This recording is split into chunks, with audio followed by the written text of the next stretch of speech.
Good morning. आज के lecture में हम पढ़ेंगे सिंपल हार्मोनिक मोशन या सरल आवर्त गति के बारे में। तो उससे पहले हमें जानना चाहिए कि पीरियोडिक मोशन क्या होती है। पीरियोडिक मोशन या आवर्त गति।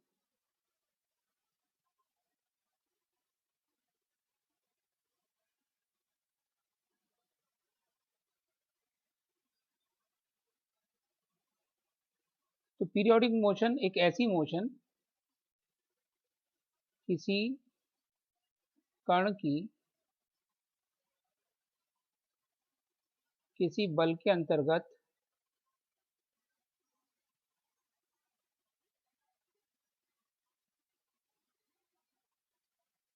ऐसी गति जो एक निश्चित समय बाद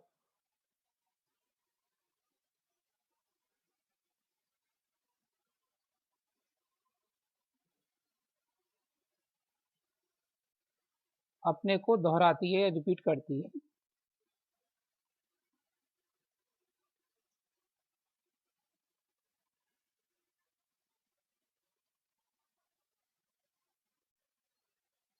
It means a motion of a particle under a force which repeats itself after a certain time is called periodic motion.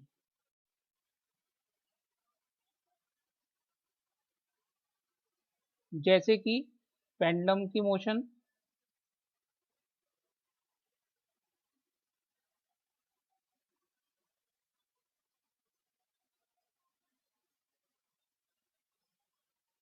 Pendulum की गति दो स्टेशन के बीच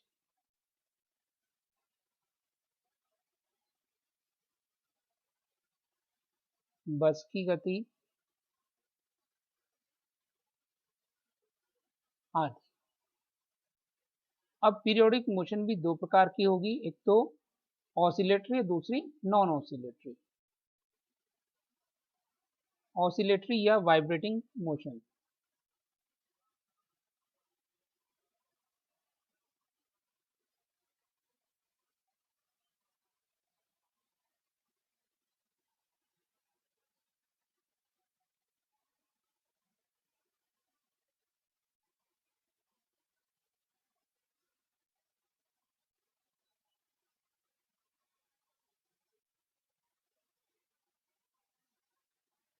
यदि कण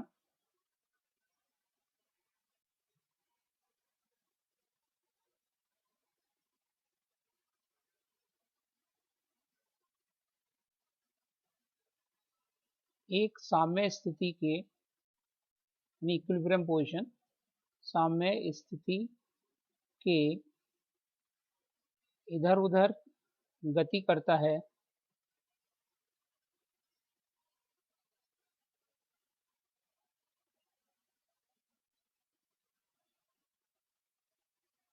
तो इसे कंपन गति कहते हैं।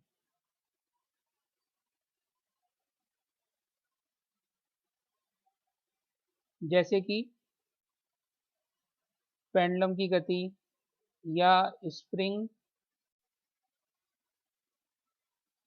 से बंधे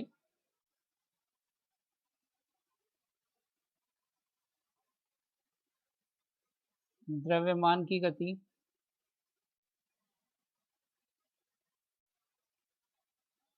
अणु की कंपन गति,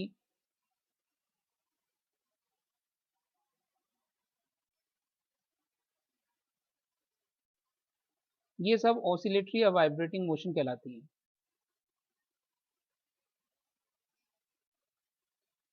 अब ऑसिलेटरी या वाइब्रेटिंग मोशन भी दो प्रकार की हो सकती है, सिंपल हार्मोनिक या नॉन सिंपल हार्मोनिक या एनहार्मोनिक।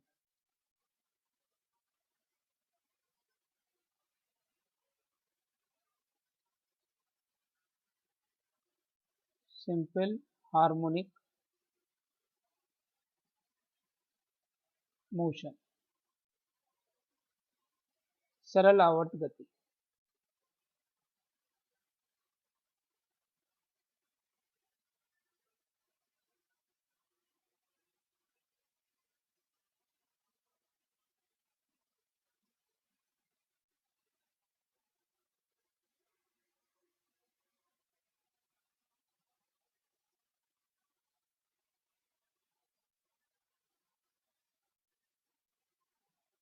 यदि कोई कण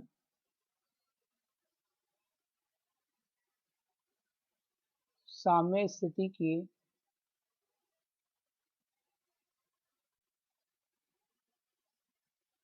इधर उधर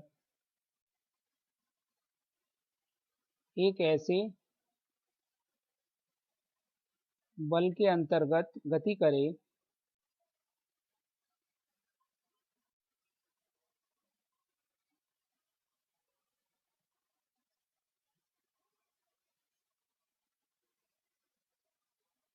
कि उसका परिमाण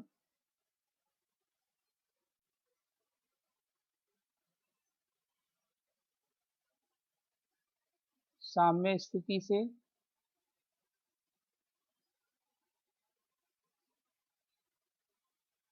विस्थापन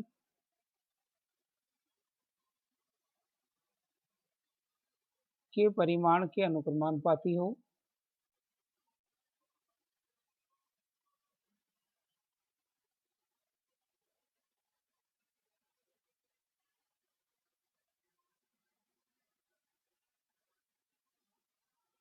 तथा दिशा सदैव साम्य स्थिति की ओर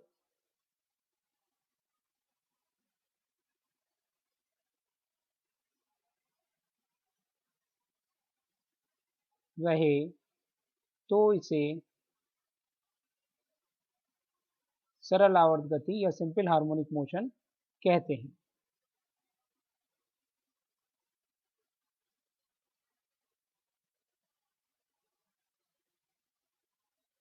उदाहरण,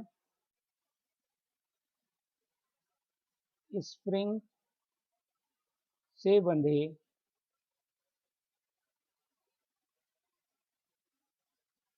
द्रव्यमान की गति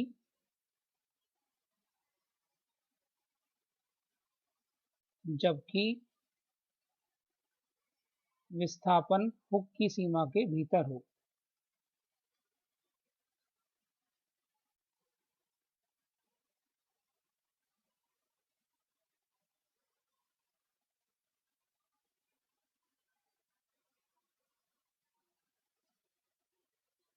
When a particle moves under such a force about its equilibrium position such that magnitude of force is proportional to the magnitude of displacement from mean position and directed always towards the mean position, then this type of motion is called simple harmonic motion।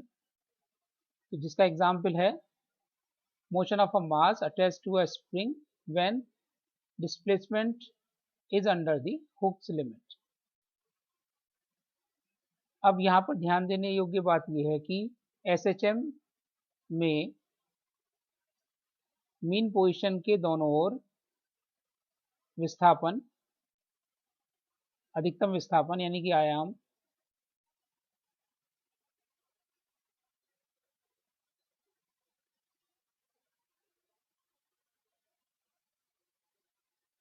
बराबर होता है। जो SHM motion नहीं होगी उसमें साम्य स्थिति के दोनों ओर आयाम बराबर नहीं होगा।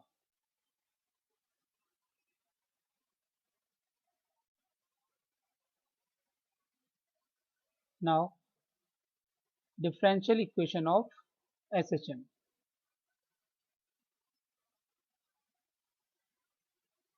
Equation of motion of SHM या सरल आवर्त गति की समीकरण।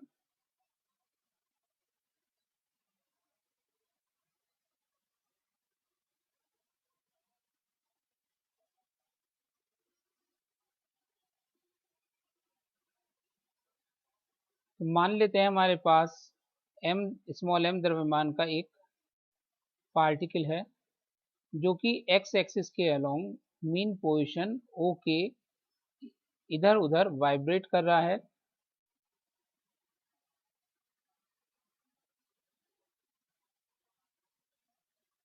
मास m है और जो मीन पोजीशन है वो x = 0 पर है। जब डिस्टेंस मीन पोजीशन से x है तो इस पर एक फोर्स वर्क करेगा, रिस्टोरिंग फोर्स, जिसको हम रिस्टोरिंग फोर्स या प्रत्यानयन बल बोलते हैं। F is equal to minus के एक्स।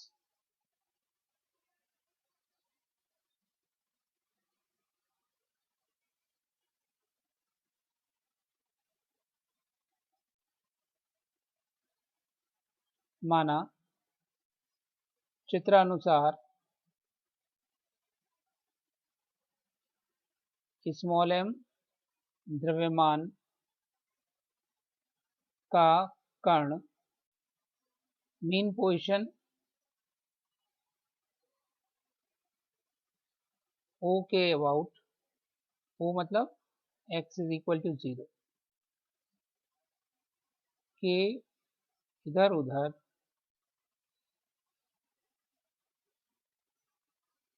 रिस्टोरिंग फोर्स प्रत्यानयन बल F is equal to minus के एक्स के अंतर्गत गति कर रहा है।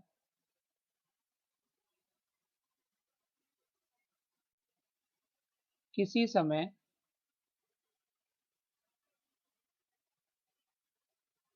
स्मॉल t पर विस्थापन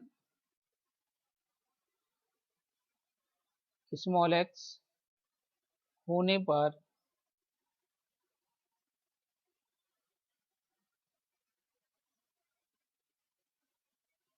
F इज इक्वल टू, जो रिस्टोरिंग फोर्स है, it is equal to minus के एक्स, और न्यूटन के सेकंड लॉ के अनुसार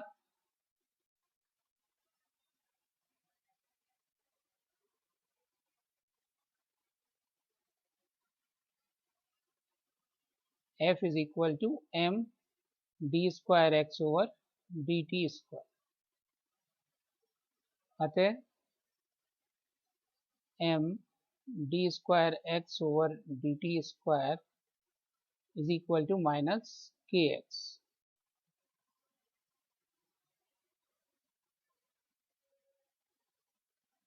इसको रीअरेंज करके ये हो जाएगा d square x over D T square plus k by m x is equal to 0। Let माना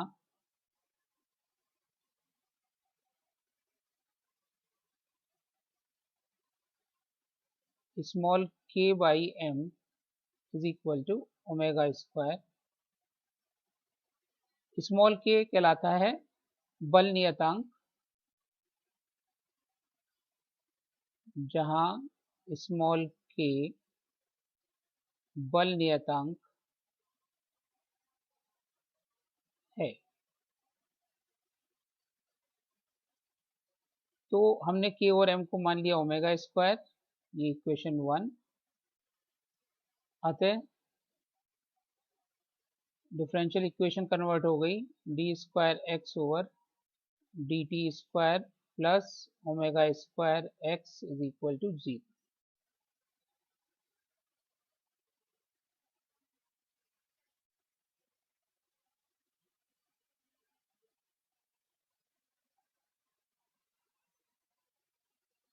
समीकरण 2 सरल आवर्त गति की अवकल समीकरण है।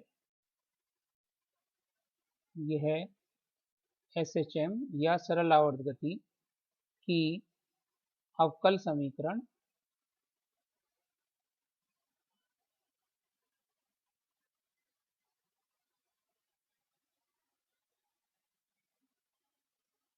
अब इसको सॉल्व करने के लिए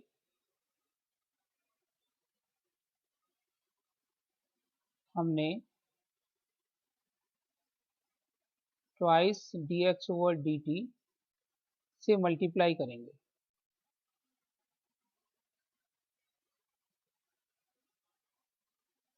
ये हमें मिल जाएगा twice d x over D t d square x over dt square plus twice dx over dt और omega square x is equal to 0। तो ये हो गया twice dx over dt d square x over dt square plus twice omega square x dx over dt is equal to 0। अब इसको integrate कर देंगे। Integration करने पर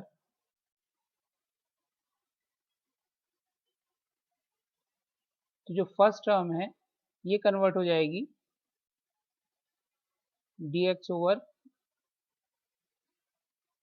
dt whole square plus omega square x square is equal to integration constant a, जहां capital A समाकलन नियतांक है, इंटीग्रेशन कांस्टेंट है। और इंटीग्रेशन कांस्टेंट की वैल्यू निकालने के लिए हम बाउंड्री कंडीशन रखते हैं। तो हम जानते हैं कि जब पार्टिकल मैक्सिमम डिस्टेंस पर होगा यानी अपने आयाम पर होगा, हम जानते हैं कि जब x is equal to small a आयाम, तब वेग dx over dt is equal to 0। जब कण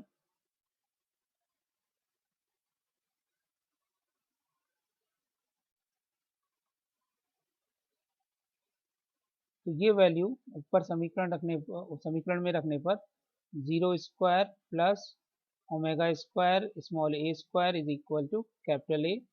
तो इससे a की वैल्यू आ गई, कैपिटल A की वैल्यू आ गई omega square small a square. अतः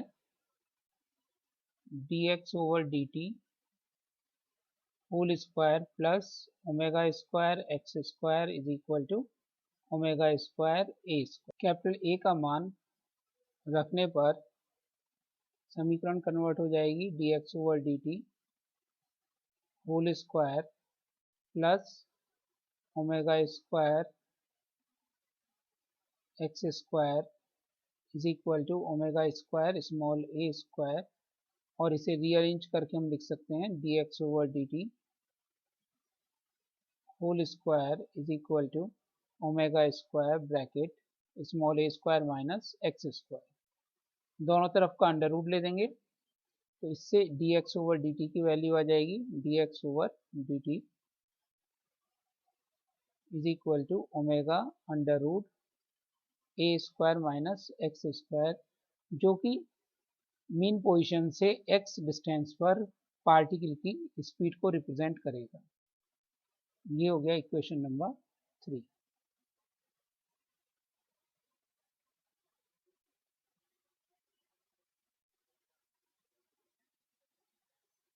यह है कण की स्पीड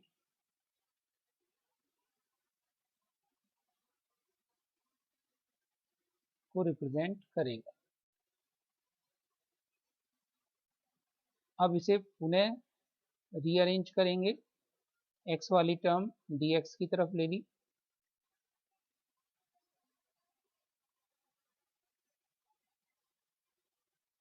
और फिर दोनों तरफ का इंटीग्रेशन कर देंगे।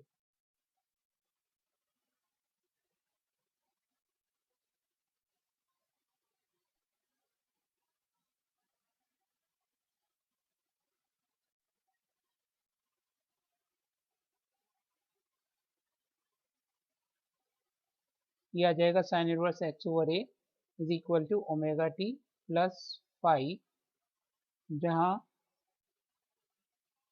फाई इंटीग्रेशन कांस्टेंट है,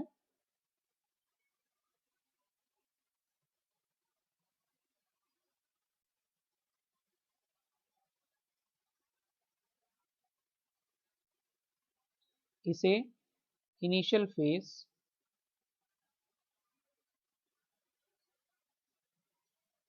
भी कहते हैं।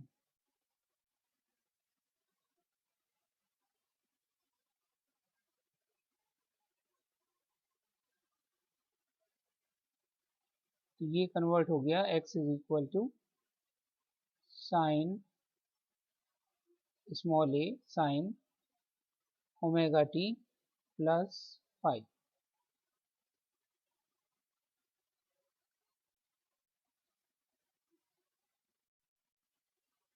ये हो गई इक्वेशन नंबर 4।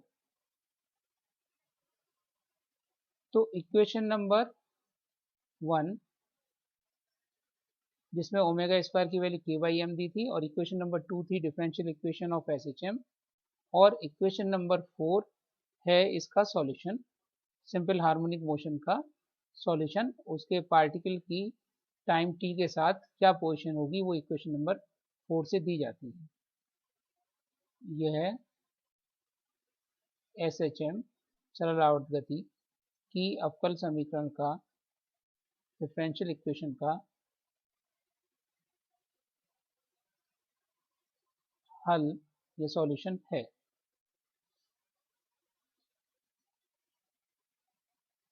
अब इससे हमें क्या क्या पता चलता है, टाइम पीरियड या आवर्तकाल,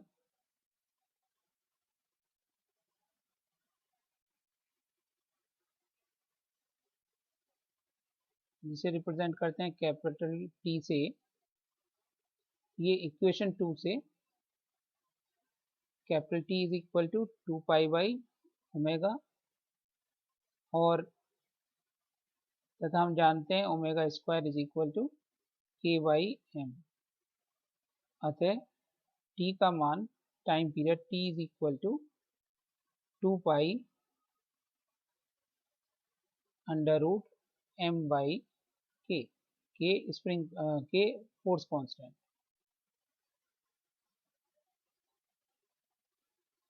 सेकंड, एम्पलीट्यूड या आयाम,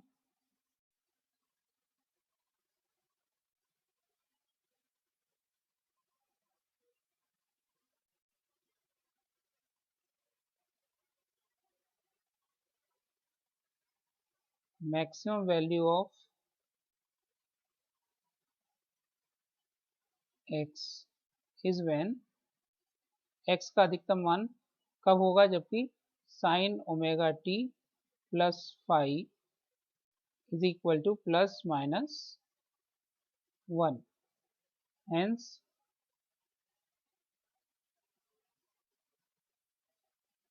आयाम की वैल्यू प्लस माइनस a।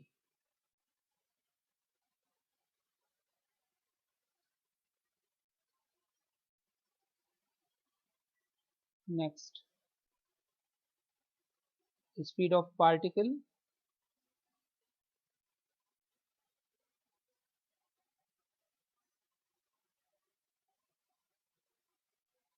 इसे रिप्रेजेंट करते हैं u से।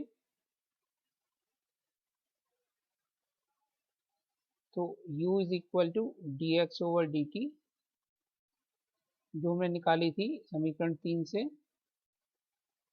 Omega under root a square minus x square.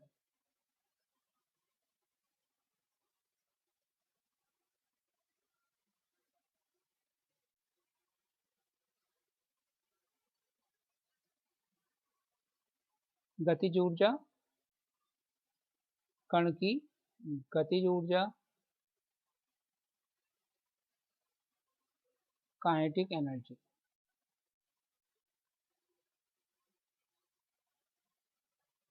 तो हम ये जानते हैं kinetic energy is equal to होती है हाफ एम वी स्क्वायर, यानी कि half m u square, that is half M omega square A square minus x square. और अगर हम x की वैल्यू इक्वेशन 4 से रख दें तो ये कन्वर्ट हो जाएगा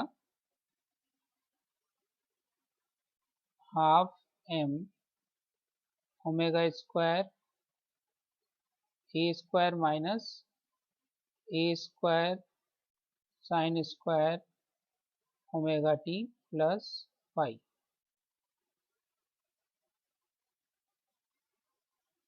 that is half m omega square a square cos square omega t plus phi. तो काइनेटिक एनर्जी साइन या कॉस की टर्म में तो इस फार्मूले से दी जाएगी और एक्स की टर्म में इस फार्मूले से दी जाएगी। नेक्स्ट पोटेंशियल एनर्जी,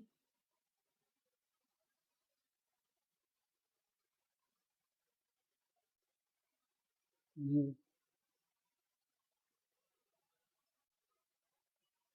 तो हम जानते हैं कि F is equal to minus के एक्स और U इज इक्वल टू है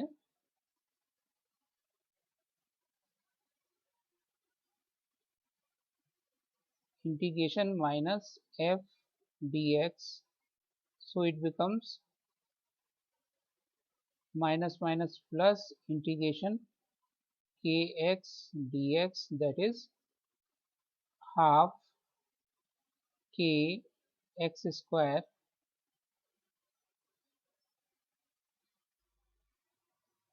और k की वैल्यू इक्वेशन 2 से रखेंगे अगर हम तो ये हो जाएगा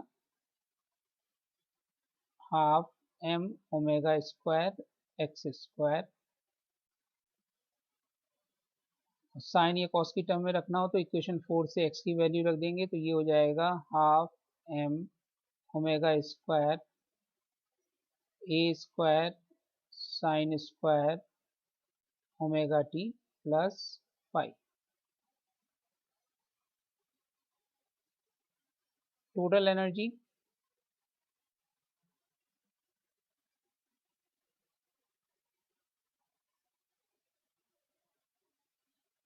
यानी किसी भी समय SHM करते पार्टिकल की टोटल एनर्जी काइनेटिक एनर्जी और उसकी पोटेंशियल एनर्जी का सम होगी। तो हम किसी भी फार्मूले से रख दें, या तो साइन या कॉस की टर्म में या एक्स की टर्म में, सो इट बिकम्स, अगर हमने एक्स की टर्म में रखा है तो हाफ m ओमेगा स्क्वायर ए square minus x square plus half m omega square ए square x square. Potential energy X square, तो दोनों को जब हम सम करेंगे तो ये ए स्क्वायर एक्स स्क्वायर, तो एक्स स्क्वायर टर्म कैंसिल आ जाएगी and it becomes E is equal to half m omega square A square, that is constant, यानी टोटल एनर्जी कांस्टेंट रहेगी और काइनेटिक एनर्जी और पोटेंशियल एनर्जी डिस्प्लेसमेंट के साथ change होती रहेंगी।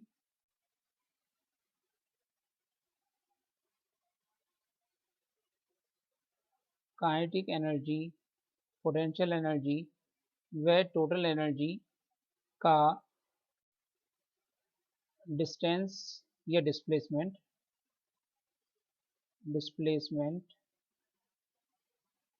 के साथ वक्र।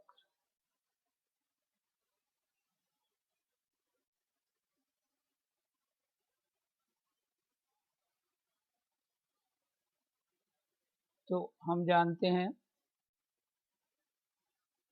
काइनेटिक एनर्जी का फॉर्मूला है हाफ m ओमेगा स्क्वायर ए square minus x square. Potential energy का फॉर्मूला है हाफ m ओमेगा स्क्वायर ए स्क्वायर एक्स स्क्वायर और टोटल एनर्जी का फॉर्मूला है हाफ m ओमेगा स्क्वायर ए स्क्वायर। अगर हम ग्राफ प्लॉट करें एक्स एक्सिस पे तो हम डिस्प्लेसमेंट और वाई एक्सिस पे एनर्जीज,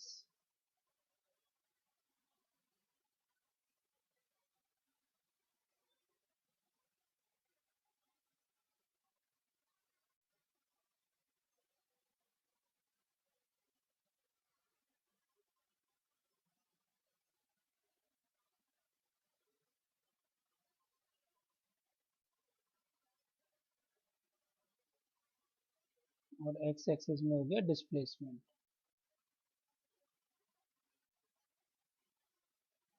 या विस्थापन।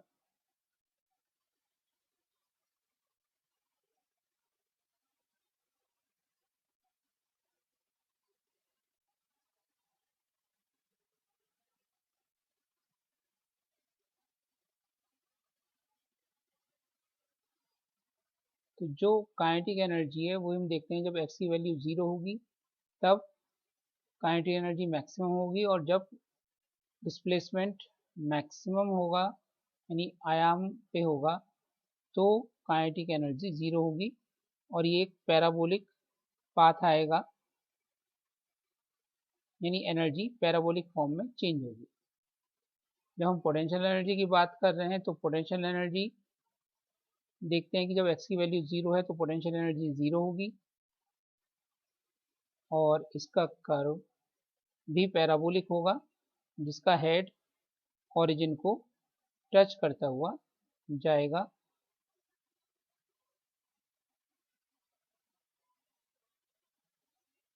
और टोटल एनर्जी कांस्टेंट होगी, जिसको हम रेड लाइन से शो कर रहे हैं।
तो इस प्रकार से पैराबोलिक कर्व होगा।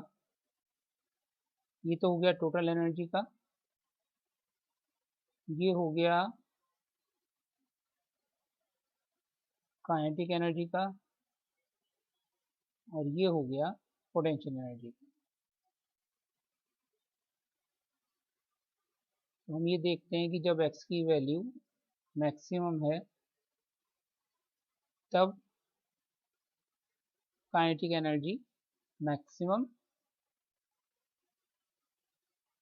काइनेटिक एनर्जी मिनिमम, और पोटेंशियल एनर्जी मैक्सिमम होती है। ये तो कुछ टर्मिनोलॉजी हो गई related to simple harmonic motion. अब कुछ इंपॉर्टेंट पॉइंट देखते हैं।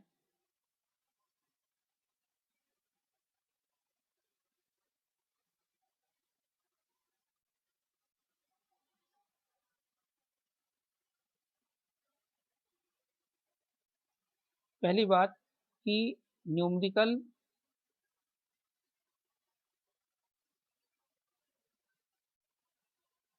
एनर्जी के रेशियोज पर आते हैं, जैसे कि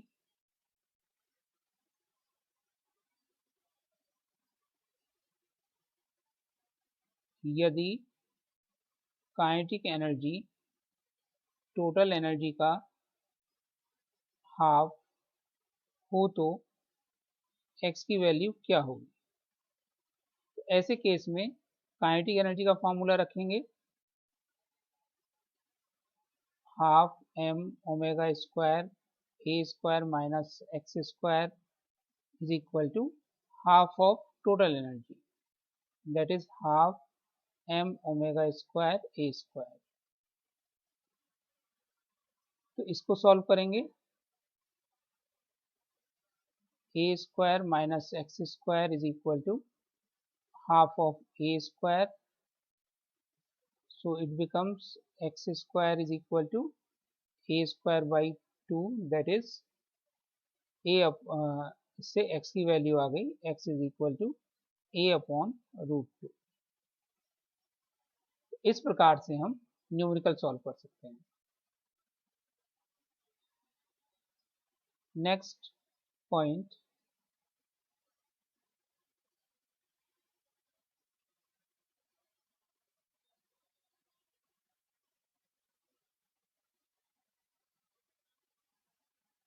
पूरी तरीके से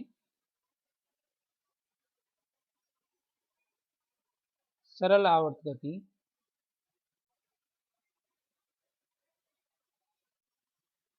बहुत कम पाई जाती है।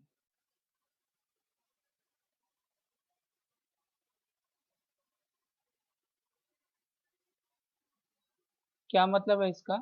कि ज़्यादातर केस में अधिकतर f is not equal to minus के एक्स। केवल कुछ विशेष परिस्थिति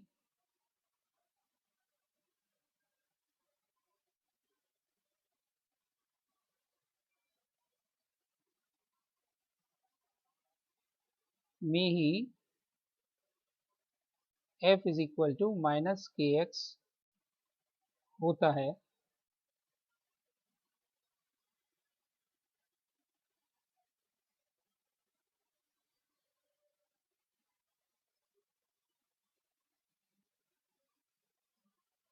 नेक्स्ट बात, कि यदि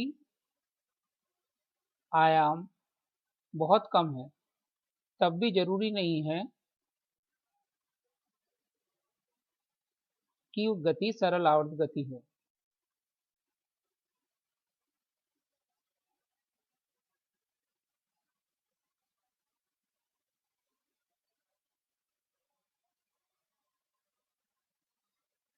सरल आवर्त गति के लिए मीन पोजीशन से दोनों तरफ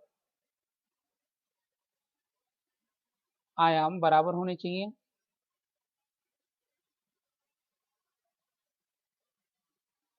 और अगर दोनों तरफ आयाम बराबर नहीं है तो गति सरल आवर्त गति नहीं होगी।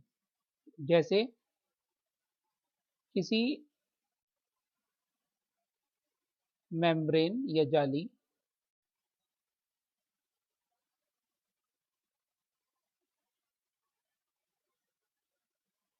के केंद्र से हटकर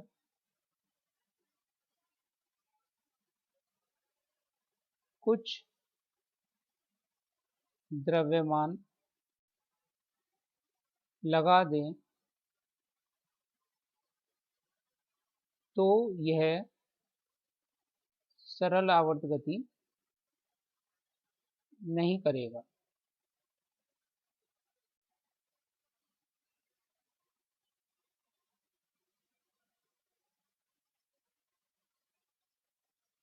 नेक्स्ट पॉइंट, साम्य स्थिति या मीन पोजीशन क्या होती है?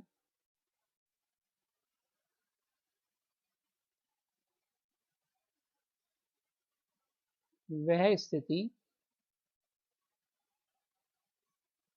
जिस पर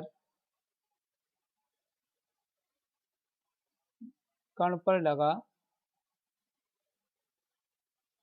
रिस्टोरिंग फोर्स जीरो होता है, उसे हम मीन पोजीशन कहते हैं।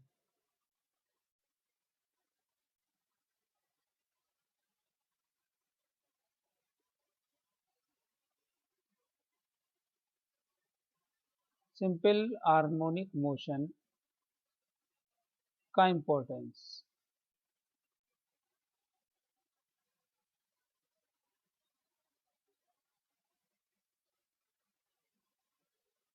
नंबर एक,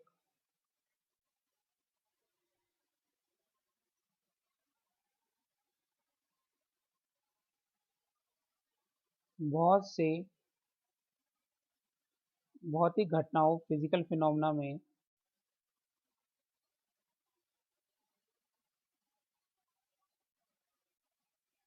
जो रिस्टोरिंग फोर्स है F लगभग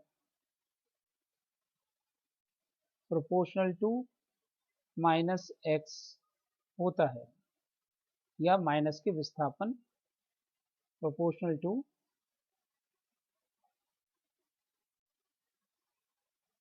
माइनस विस्थापन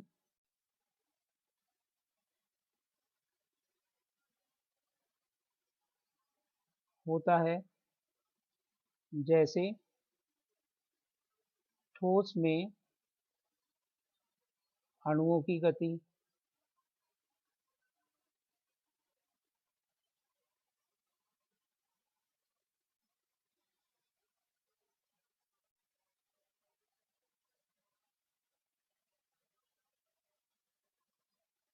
अतः इनका अध्ययन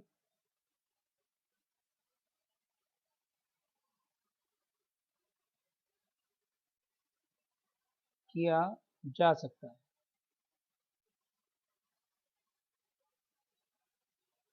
नंबर 2,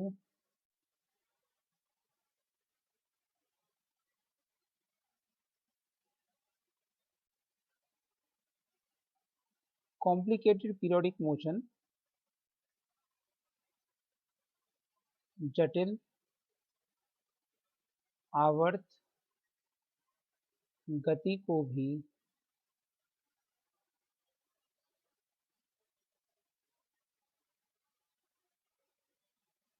बहुत सारी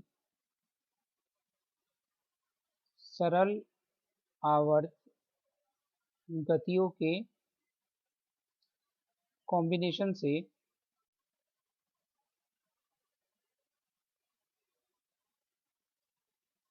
प्रदर्शित कर सकते हैं।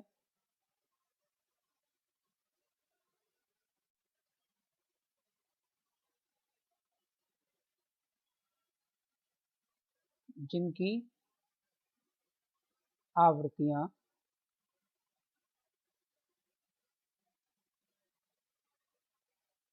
कॉम्प्लेक्स या कॉम्प्लिकेटेड पीरियोडिक मोशन की आवृत्ति के इंटीग्रल मल्टीपल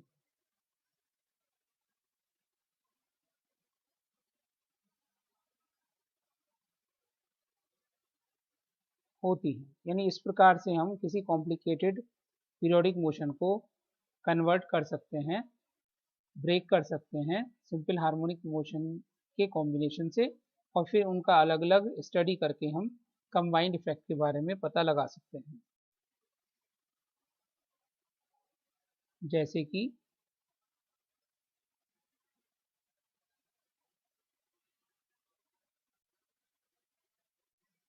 जो स्ट्रिंग होती है, स्ट्रेच्ड स्ट्रिंग, तनी डोरी में कंपन, atoms in solids,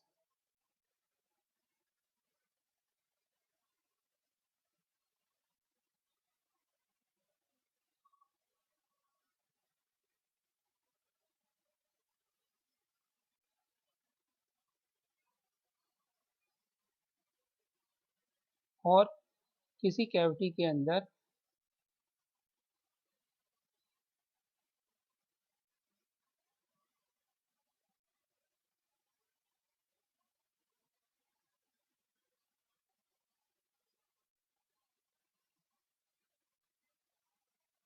electric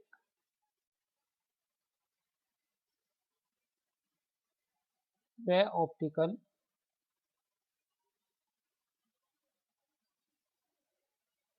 vibration. अब हम कुछ इम्पोर्टेंट सरल आवर्त गतियों के बारे में अध्ययन करेंगे, उनका टाइम पीरियड क्या होता है। कुछ सरल आवर्त गति के आवर्तकाल।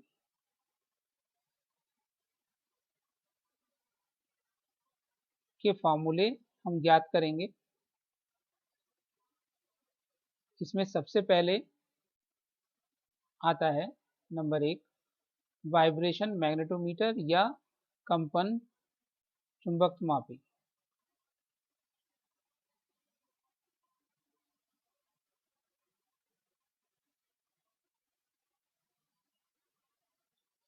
इसमें कोई जो चुंबक होती है जिसका मैग्नेटिक मोमेंट कैपिटल M है, और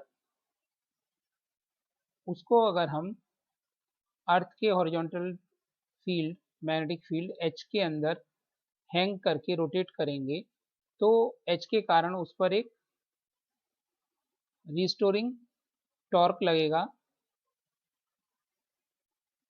और वो अपने वर्टिकल एक्सिस के अबाउट वाइब्रेट करने लगेगी, जो कि मोशन सरलावर्त गति होगी। अगर मैग्नेट का moment of inertia I, angular acceleration alpha हो, तो उस पर लगने वाला restoring torque, torque is equal to I alpha, और ये इक्वल होता है minus M H sine theta, जहाँ थीटा एंगुलर डिस्प्लेसमेंट है। अगर एंगुलर डिस्प्लेसमेंट स्मॉल है तब it becomes minus M H theta, और angular acceleration becomes alpha is equal to minus mh over I theta. इससे प्रूव होता है कि acceleration proportional to minus of angular displacement, इसलिए ओमेगा स्क्वायर की value आ गई एम एच ओवर आई। अतः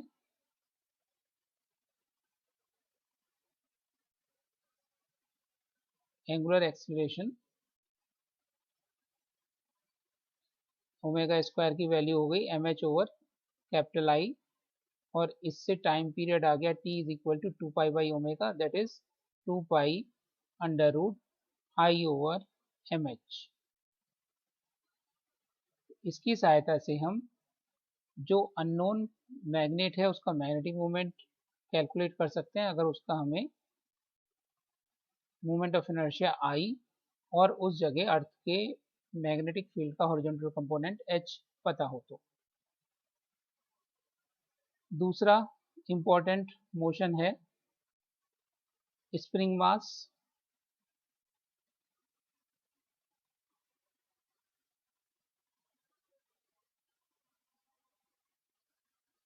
जिसके टाइम पीरियड का formula t is equal to twice pi under root M by small K, जहाँ के स्प्रिंग कांस्टेंट है, क्योंकि इस पर जो फोर्स लगता है रिस्टोरिंग फोर्स वो होता है माइनस के एक्स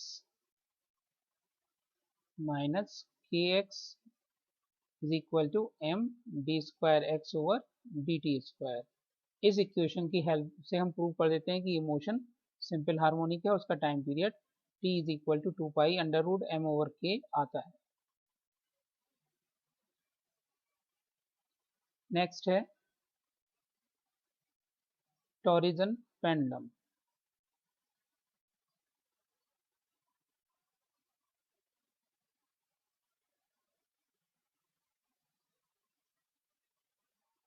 टॉरिजन पेंडुलम में किसी डिस्क या मास को हम, जो कि वायर से हैंग होती है, उसको हमने ट्विस्ट करके, अगर एंगल थीटा से ट्विस्ट करके छोड़ दें तो ये रोटेट होने लगती है अपनी मीन पोजीशन के इधर उधर। तब इस कंडीशन में इसमें जो रिस्टोरिंग टॉर्क होगा वो होगा I alpha is equal to minus C theta, जहाँ सी टॉरिजन कांस्टेंट है, थीटा एंगुलर डिस्प्लेसमेंट, और आई इस डिस्क का या इस बॉडी का मोमेंट ऑफ इनर्शिया इस वर्टिकल एक्सिस जिससे कि ये हैंग हो रहा है उसके अबाउट है। इससे टी आ जाएगा capital T is equal to 2 pi under root I by सी।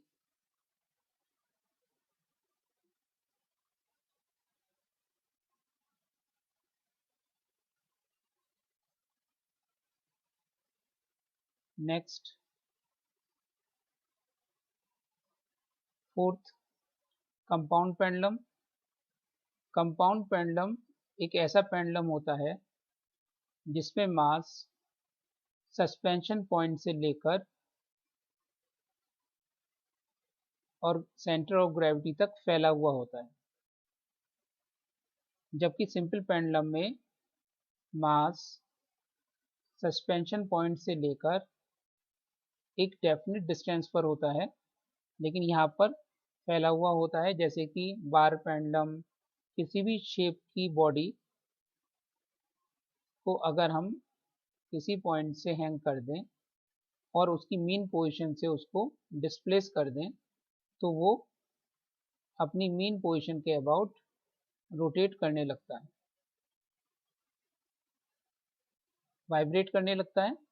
ऐसी कंडीशन में इसका जो टाइम पीरियड होता है वो दिया जाता है capital T is equal to 2 pi under root capital L by small g, जहाँ कैपिटल L कंपाउंड पेंडुलम का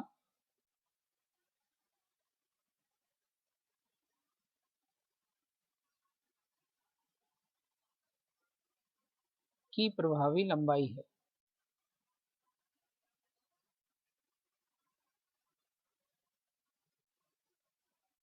यदि सस्पेंशन पॉइंट और सेंटर ऑफ ग्रेविटी के बीच की डिस्टेंस स्मॉल l हो, तो कैपिटल L की value small k square by small l plus small l होगी, जहाँ स्मॉल k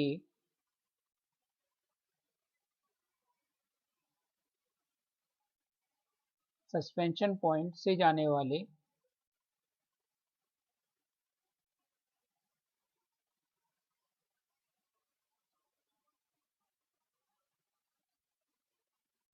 एक्सिस के अबाउट कंपाउंड पेंडुलम का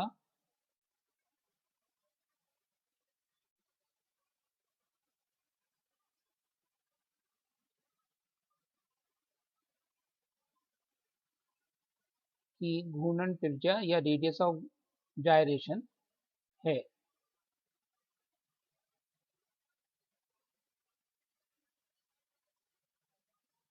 इसको बोलते हैं हम radius of gyration.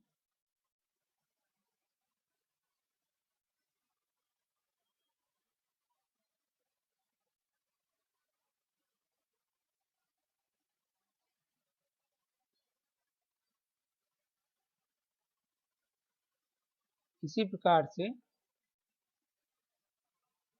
Liquid in you tube,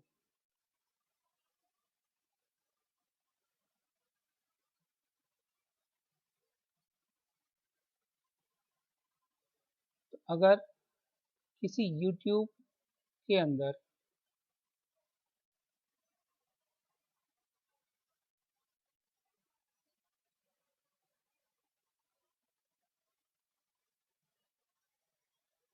L length का लिक्विड हो और जिसको हम थोड़ा सा एक तरफ डिस्प्लेस करके छोड़ दें,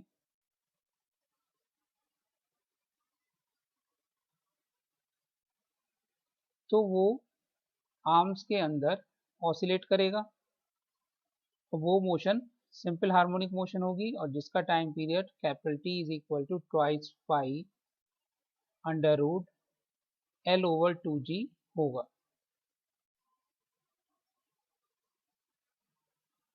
next 6, Helmholtz resonator. Helmholtz resonator बहुत सारी साउंडों में से एक पर्टिकुलर साउंड को चूज करने के लिए या डिटेक्ट करने के लिए यूज किया जाता है। इसमें एक वी वॉल्यूम का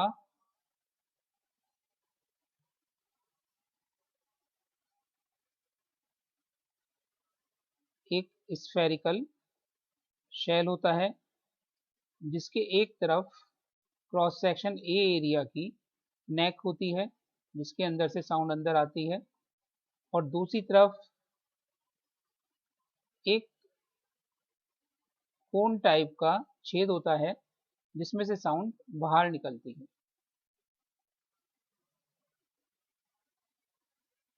इसमें नेक की लंबाई स्मॉल एल है। तो अगर इसके अंदर बहुत सारी साउंड आ रही हैं अलग अलग फ्रीक्वेंसी की, तो जिसकी फ्रीक्वेंसी इस हेल्महोल्ट्ज रेजोनेटर की नेचुरल फ्रीक्वेंसी के इक्वल होगी, वो रेजोनेट करेगी और बी से बाहर निकलेगी और बाकी इसके अंदर नहीं जाएंगी। तो इसके जो अंदर वाइब्रेशन होंगे वो साउंड के कंप्रेशन और रेयरफैक्शन के फॉर्म में होंगे। इसमें हम ये मानते हैं कि जो नेक के अंदर है साउंड, एयर जो है वो वाइब्रेट करती है और उसका time period capital T is equal to twice pi under root small L rho capital V. Rho density है एयर की जो कि इसके अंदर है हेल्महोल्ट्ज रेजोनेटर के अंदर, अपॉन कैपिटल के ए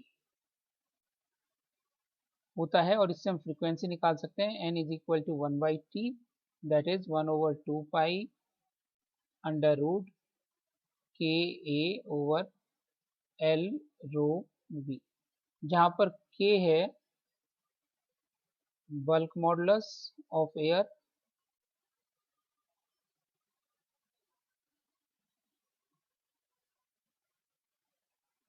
और रो है डेंसिटी ऑफ एयर।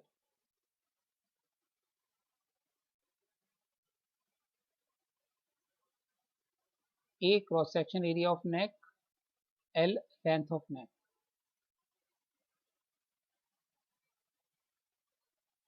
नेक्स्ट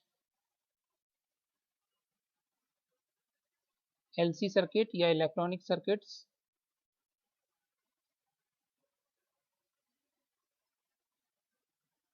तो हमें पता है कि एलसी सर्किट्स के अंदर जो चार्ज है वो ऑसिलेट करता है इलेक्ट्रिक और मैग्नेटिक फील्ड के रूप में, और जिसका time period t is equal to 2 pi under root L C होता है। तो इस प्रकार से हमने सिंपल हार्मोनिक मोशन पढ़ी और उसके डिफरेंट एग्जाम्पल देखे। धन्यवाद।